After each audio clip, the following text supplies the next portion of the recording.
بسم اللہ الرحمن الرحیم۔ شروع اللہ کے نام سے جو بہت مہربان اور انتہائی رحم کرنے والا ہے۔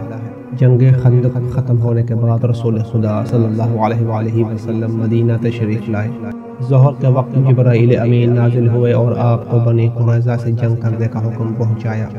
رسول خدا صلی اللہ علیہ وآلہ وسلم نے فوراً اپنے ہتھیار اٹھائے اور اعلان کیا کہ عصر کی نماز بنی قریظہ پڑھیں گے۔ مسلمانوں نے ہتھیار اٹھائے اور بنی قریظہ کے قلعوں کا محاصرہ کر دیا۔ محاصرہ نے طول کھینچا اور یہودی تنگ آ گئے۔ انہوں نے رسول اکرم صلی اللہ علیہ وآلہ وسلم کی خدمت میں پیغام بھیجا کہ آپ اپنے صحابی ابو لبابہ کو ہمارے پاس بھیجیں، ہم اس سے صلاح مشورہ کریں گے۔ ابو لبابہ بنی قریظہ کے حلیف رہ چکے تھے۔ رسول اکرم صلی اللہ علیہ وآلہ وسلم نے ابو لبابہ سے فرمایا، تم اپنے حلیفوں کے پاس جاؤ اور دیکھو کہ وہ کیا کہنا چاہتے ہیں۔ ابو لبابہ بنی قریظہ کا قلعہ میں آئے۔ بنی قریظہ کی عورتوں اور بچوں کی نظر جیسے ہی ابو لبابہ پر پڑی، وہ شدت غم سے رونے لگے۔ ابو لبابہ دل ہی دل میں اس منظر سے بہت متاثر ہوئے۔ بنی قریظہ نے کہا، ابو لبابہ تم بتاؤ ہمیں کیا کرنا چاہیے؟ کیا ہم اپنے آپ کو غیر مشروط طور پر محمد کے رحم و کرم پر چھوڑ دیں اور وہ جو فیصلہ چاہیں کرے، یا ہمیں کوئی اور طریقہ سوچنا چاہیے؟ ابو لبابہ نے کہا، میرا مشورہ یہی ہے کہ تم مزاحمت ختم کر کے اپنے آپ کو غیر مشروط طور پر پیغمبر کے حوالے کر دو۔ یہ الفاظ کہتے وقت ابو لبابہ نے اپنی گردن کی طرف اشارہ کیا، اور اشارہ کرنے سے یہ سمجھانا مقصود تھا کہ اگر تم نے ایسا کیا تو تم قتل ہو جاؤ گے۔ ابو لبابہ اشارہ تو کر بیٹھے، لیکن وہ اپنے اس عمل پر سخت پشیمان ہوئے اور انہوں نے اپنے آپ سے کہا کہ میں نے خدا اور رسول سے خیانت کی ہے۔ پھر ابو لبابہ قلعے سے باہر آئے اور ضمیر کے ملامت کرنے کی وجہ سے رسول کریم صلی اللہ علیہ وآلہ وسلم کے سامنے جاتے ہوئے ان کو حیا آئی۔ وہ قلعے سے نکل کر سیدھے مسجد میں چلے گئے اور اپنی گردن میں رسی باندھ کر اس کا دوسرا سرا مسجد کے ایک ستون کے ساتھ باندھ دیا۔ ابو لبابہ نے اپنے دل میں یہ عہد کر لیا کہ میں اپنے آپ کو اس قید سے نہیں نکالوں گا جب تک اللہ تعالی میری توبہ کو قبول نہ کر لے۔ رسول خدا صلی اللہ علیہ وآلہ وسلم کو ابو لبابہ کا شدت سے انتظار تھا۔ آخر کار رسول خدا صلی اللہ علیہ وآلہ وسلم نے فرمایا، ابو لبابہ ابھی تک کیوں نہیں آیا؟ ایک صحابی نے عرض کی کہ اس نے اپنے آپ کو ستون توبہ کے ساتھ باندھا ہوا ہے۔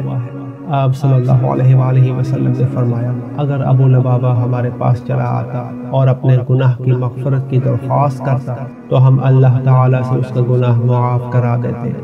اب چونکہ وہ سیدھا ذات باری کے پاس کیا ہے تو خداوند عالم جو مناسب ہوگا وہی فیصلہ فرمائے گا۔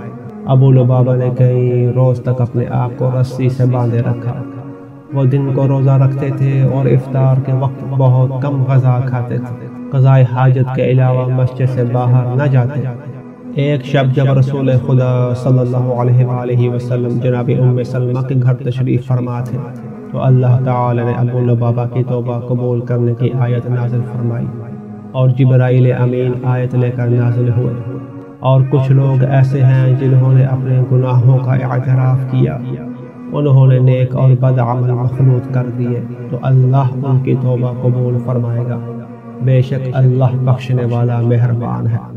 رسول خدا صلی اللہ علیہ وآلہ وسلم نے جناب ام سلمہ سے فرمایا کہ اللہ نے ابو لبابہ کی توبہ کو قبول کر لیا ہے۔ جناب ام سلمہ نے عرض کی، اگر آپ کی اجازت ہو تو یہ خوشخبری میں اسے سناؤں۔ آپ صلی اللہ علیہ وآلہ وسلم نے اجازت دی۔ جناب ام سلمہ نے ابو لبابہ کو یہ خوشخبری سنائی۔ ابو لبابہ نے اللہ کی حمد و ثنا کی۔ چند مسلمان آگے بڑھے تاکہ اسے رسی سے آزاد کرے۔ ابو لبابہ نے سب کو سختی کے ساتھ منع کیا اور کہا، جب تک رسول خدا صلی اللہ علیہ وآلہ وسلم اپنے ہاتھوں سے آزاد نہیں کریں گے میں اس وقت تک قید میں ہی رہوں گا۔